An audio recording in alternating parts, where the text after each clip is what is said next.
আশা করছি আজকে বিকালের মধ্যে আমরা সবগুলো অ্যাপ্লিকেশন আমরা ওপেন করে দিতে পারবো। আমরা সোশ্যাল মিডিয়া প্ল্যাটফর্ম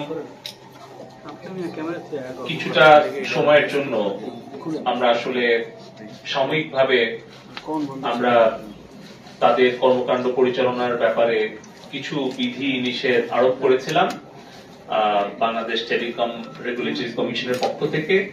আমরা সার্বিক বিবেচনা করে আমাদের ফ্রিল্যান্সার, ই কমার্স উদ্যোক্তা, আমাদের ব্যবসায়িক সম্প্রদায় এবং হয়তো স্কুল, কলেজ, শিক্ষা প্রতিষ্ঠান এগুলো এখন সাময়িকভাবে বন্ধ আছে, কিন্তু আমাদের ছাত্র, ছাত্রী, শিক্ষক, গবেষক তারা বিভিন্ন প্ল্যাটফর্মে কিন্তু তারা শিক্ষা কার্যক্রম চালাতে চায়। সেক্ষেত্রেও কিন্তু ফেসবুক, টিকটক, ইউটিউব এই প্ল্যাটফর্ম গুলো বেশ প্রয়োজনীয় প্ল্যাটফর্ম এটা আমরা মনে করি। কিন্তু সাময়িকভাবে কিছু বিধিনিষেধ আমরা আরোপ করতে বাধ্য হয়েছিলাম।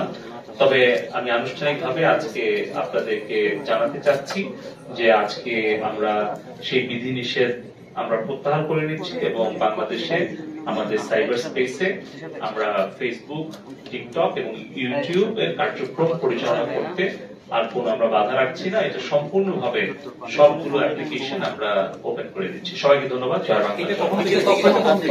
এটা আমরা এখনই এই প্রেস কনফারেন্স শেষে আমরা নির্দেশনা দিয়ে দিয়েছি বিটিআরসি কে। হয়তো কিছুটা সময় লাগবে, হয়তো 1 ঘন্টা বা 2 ঘন্টা সময় লাগবে। আশা করছি আজকে বিকালের মধ্যে আমরা সবগুলো অ্যাপ্লিকেশন আমরা ওপেন করে দিতে পারবো। আমরা দেখছি যে এগুলো বিধিনিষেধ আরোপের ফলে ভিপিএন অ্যাপ্লিকেশন গুলো ব্যবহার করে অনেক ব্যান্ডউইথ ট্রাফিক দেশের বাইরে চলে যাচ্ছে এবং সেটা একটা নিরাপত্তার জন্য ঝুঁকি, অপরদিকে আর্থিকভাবেও ক্ষতি। সবকিছু মিলিয়ে আমরা একটাই অনুরোধ করব আমাদের গণমাধ্যমের সাংবাদিক বন্ধুদের মাধ্যমে আমাদের দেশের সকল নাগরিকের কাছে যে আপনারা কোনো মিথ্যা গুজব, কোনো মিথ্যা অপপ্রচারে বিভ্রান্ত হবেন না। আপনারা দয়া করে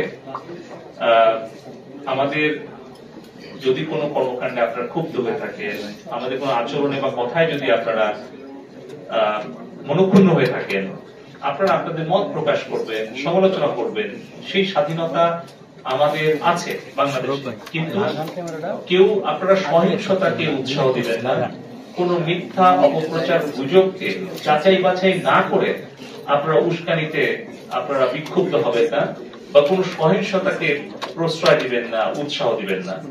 যে কোনো গঠনমূলক সমালোচনা, যে কোনো গঠনমূলক সমালোচনা আমরা সোশ্যাল মিডিয়াতে হোক, সামনাসামনি হোক বা গালাগালিও আমরা কিন্তু অবশ্যই আমরা সহ্য করব বা সেটা আমাদের সব প্ল্যাটফর্মে আমরা অ্যালাউ করছি। কিন্তু একটু সতর্ক ভাবে আমাদের আচরণটা করা দরকার যে আমাদের কোন কথা বা কোন ধরনের কন্টেন্ট হয়তো সহিংসতাকে উস্কিয়ে দিতে পারে। এবং একটা চক্র কিন্তু সবসময় তৎপর আছে, তারা কিন্তু চেষ্টাই করছে যে কোনো একটা সুযোগ পেলেই তারা বাংলাদেশের জনগণের সম্পদ নষ্ট করার চেষ্টা করছে, প্রাণহানি ঘটানোর চেষ্টা করছে। তারা কিন্তু থেমে নেই, তারা দেশে বিদেশে খুব সক্রিয় আছে। তাই আবারও অনুরোধ করব যে আমরা আমাদের সকল সোশ্যাল মিডিয়া কমিউনিকেশন অ্যাপ্লিকেশন সবগুলো আমরা উন্মুক্ত করে দিচ্ছি। আমাদের ইন্টারনেটের সর্বোত্তম ব্যবহারটা আমরা যেন ইতিবাচক করি, কিন্তু ইন্টারনেটের সোশ্যাল মিডিয়ার কোনো নেতিবাচক ব্যবহার যেন আমরা না করি, এই অনুরোধটা সবার কাছে থাকলো। সত্য মিথ্যা যাচাই আগে, ইন্টারনেটে শেয়ার পরে। জয় বাংলা।